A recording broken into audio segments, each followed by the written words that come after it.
Hello friends, welcome back to my channel. Today we're going to make a truck out of waste materials. So let's see what are the materials required.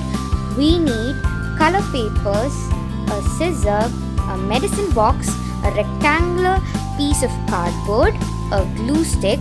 I have made 3 wheels out of bottle caps and skewers, a sellotape, a soap box with a rectangular piece cut out. So let's begin.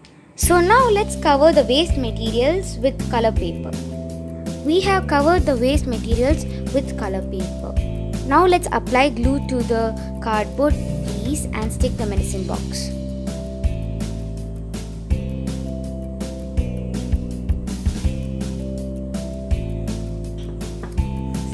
Let's stick the soap box now.